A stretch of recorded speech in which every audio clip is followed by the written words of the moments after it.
these consultation forums are really just a start for Dartmouth Medical Practice.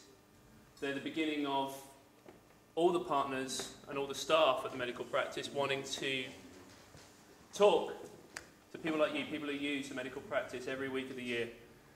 And your views are vital, especially now. You may have been hearing on the news about possible changes coming in the way that the NHS is structured. And whatever happens, and I think there's still some question about that, the plan is that the power and the money is nearer to people like you.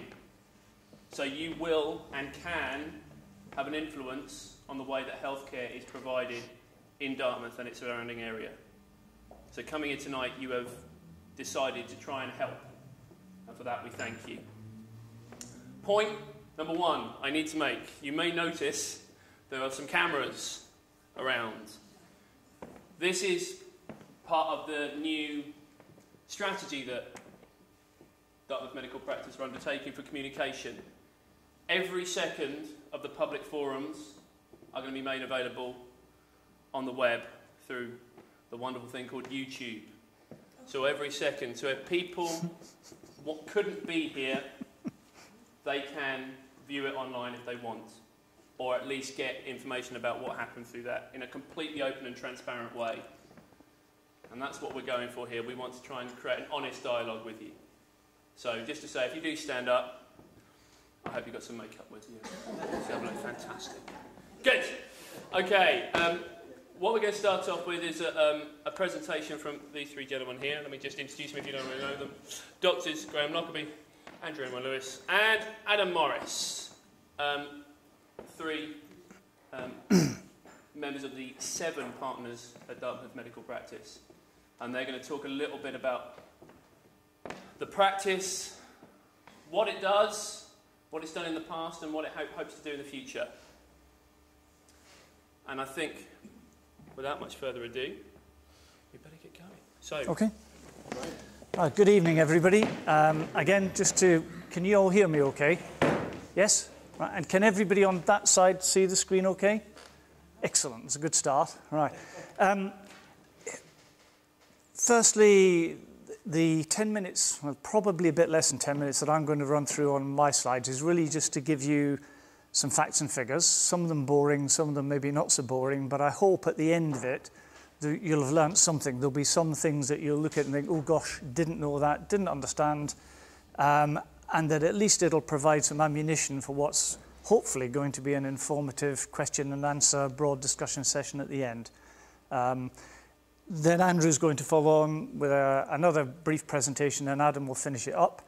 I've been given the boring one of presenting the facts and figures, and there are loads of what they call TLAs, 3-letter acronyms in there, because that's exactly what the health service thrives on, or 3 PCTs, Primary Care Trusts, 3-letter acronyms. So I will explain them to you.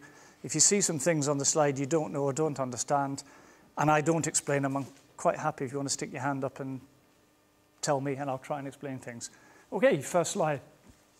So first of all, what are we? Lots of people don't realise that GPs aren't actually employed by the health service. Okay? We are an independent business, we're self-employed, and we hold a contract with the NHS to provide services. Those contracts can be either a national contract, which is called a General Medical Services GMS contract, or it's an individually negotiated contract between the employing organisation, in this case NHS Devon PCT, and our practice, and that's called a PMS, 3-letter acronym, Personal Medical Services Contract. Okay? That contract has a price attached to it, and that price will vary from practice to practice. Even general medical services, GMS practices, will have a varying cost attached to their contract. And that's because the government attaches a funding formula which is based on what they think your population needs. It's a national formula. PMS is slightly different. And our practice, as you can see there, bullet point 3, we're funded £62.38 for every one of you. Okay, that's per annum. So that's what we earn for providing personal medical services to you. Now in Devon, that's not very high. We're actually funded 90th lowest funded practice out of 102 in Devon. Okay? All sorts of reasons for that. We can maybe explain that later, but that's what we are. Out of that funding, we have to pay certain things. Staff costs, again, you may not have realised, but in the practice, £365,100 staff costs. Sounds an awful lot. Drugs costs, these are things that we actually give you, that we inject, sort of steroid injections for knees, vaccinations, some of the stuff that we give you in-house. That's not prescription costs, it's the drug costs that we buy and then administer to you, £45,000. And the big one, I think, might surprise a few people, prescribing budget, £1,398,337. That's the budget we have per year to prescribe drugs to you. And everything you get a prescription for will come out of that budget. Sorry? Million. Didn't I say million? Apologies. Thousand. Thousand. Yeah. Well spotted, that lady. 1,000 wouldn't go very far. To give you an idea, just in terms of how much £1,000 would buy, our annual spend on indigestion medicines is £56,000. Okay, just for indigestion medicines. So that's lifestyle drugs, effectively, for people to continue to eat and drink what they want to drink. 56,000. And I'll bet there's quite a few of you on a drug called omeprazole, which is our highest cost drug in the practice. That's what we spend more on than any other drug. Okay, next slide. So in essence, this is the PMS contract, something like 560 pages long. It's horrendous. But in essence, this is what it states, that we would treat any person who is or believes themselves to be ill, and that we should try and maintain the health of our population. And the most important one here, I think, is about providing equitable and fair access to our patients. Really, really important. I think we're probably pretty good at the first two, may not be quite so good at the third one. Okay, yep. So what do you get for that £62.38 of your taxpayers' money that you all give us? You've got 7 GP partners and 1 salaried GP, so there's 8 GPs in the practice in total.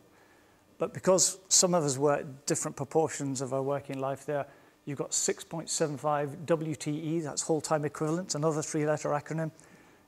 So there's 6.75 full-time GPs working in the practice.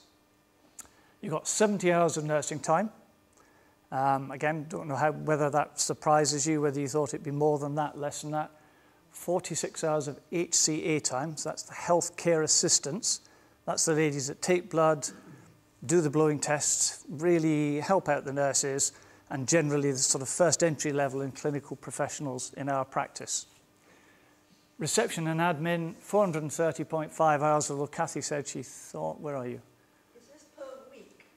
Sorry, this is per week. Per week. Yeah. Where's Kathy gone? Is she here? Yeah. Did you say you didn't think you thought I'd underestimated that? That's right now. You've changed it without me knowing. Very good, right? So that's exactly right. Okay. Next one. Right.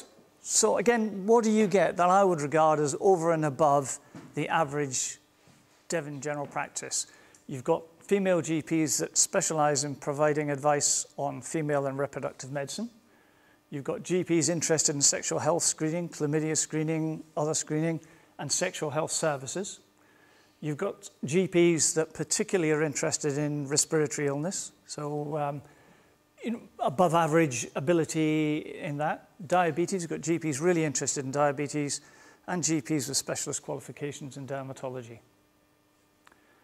What you won't find in many other practices, and this is the thing that I think makes us very unique as a practice. Dr. Ryan Lewis is an assistant director in the postgraduate deanery, which is the organisation that specialises in postgraduate medical education and provision of education for GPs. Also heavily involved in appraisal and revalidation of GPs. We've all got to be signed off every year as being competent and professional persons. 4-letter acronyms, general practitioners with a special interest, otherwise known as gypsies. We've got a gypsy in ENT, Tony Anderson, who has a diploma in head and neck surgery, and as most of you will know, I would guess, operates at a much higher level than the standard general practitioner and provides services both in conjunction with Torbay Hospital and outside of Torbay Hospital, and is now providing ENT opinion for other practices in Devon. We've got Adam Morris, who's a gypsy in cardiology, who has, again, postgraduate specialist qualification in cardiology. And hopefully, Adam already provides specialist services for our practice, and we're hoping that soon we'll be able to extend that so other practices can access that. And then we've got GP commissioning at a senior level, very senior because it's me. As some of you will know, I've been involved in GP commissioning for an awfully long time.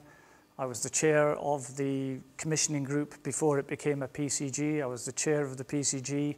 I was the executive chair of the PCT. And I've sat on the professional executive committee of NHS Devon PCT. And currently I'm the chair of the fledgling GP commissioning consortium. And you won't find this in any other practice in Devon. Okay? In this, we are completely unique. You've got a breadth of skills and knowledge there that you just won't find anywhere else. Okay. Again, give you an idea of what we do and just some numbers that may surprise you. If you look at the bottom right, first of all, that's the number of total appointments offered by our practice in a year, 62,294. The figures in the 2007 column there at the top come from the Office of National Statistics, and that was average for a 9,000 general practice in 2007. You can see GP appointments offered 33,000. We were offering nearly 35. Nurse 17,600. We were offering 11. And total of 51,500. We were offering 56 because we employ these people called HCAs at that level. And that's the interesting statistic for me on this one. If you look at the HCA column, in 2005, 5,600 appointments. It's now 10,819. So they've doubled the activity. We've invested in our HCA workforce to the extent that we're literally expanding that one dramatically. The GP figures aren't completely accurate for this year because the computer that counts those appointments actually doesn't count locums, and we've had an issue about general practitioner sickness for this year. So effectively, that's one GP down, and although we have put a replacement in for that GP, that doesn't count in those figures. So the 2010 figure there will look slightly lower. It's 41,000 in 2009. If you add in another 70, you'd have a rough idea of where we should be for that. Okay, next one. Thank you. Again, epidemiology, that's a big, long word that basically means the health of the population and where we sit. And if you look, we can see that diabetes, we're 0.39% below the national average, which surprised me. I thought we'd be well above. It feels to me like we're well above. So that one slightly surprised me. High blood pressure, we're 3.24% above the national average. And respiratory illness, we're a little bit below the national average. That doesn't surprise me. In the absence of any heavy industry here, you'd be less likely to have some. The COPD that you see there will be mostly related to smoking-related illness. Okay. What Dartmouth does have above average rates of stroke, okay, probably doesn't come as a surprise given the age of the population, but we have more stroke in Dartmouth. Sorry, am I in your way? Is that okay? Yeah. Stroke in Dartmouth than you might expect. Death from alcohol-related causes. Okay, we are the highest, or second highest, I think, in Devon, from death from alcohol-related disease, and chronic kidney disease. Okay. Some of you may know that we made a big move a few years ago and revamped the appointment system. I remember a huge consultation exercise we did 3 years ago when I think probably 8 people turned up. When we revamped the appointment system and we brought in a lot of book-on-day appointments. And this is just again to show you that on an average week, we offer 176 appointments, which you can book on the day. 150 of those are usually booked, so we do have some spare appointments, and the total percentage booked is 86%.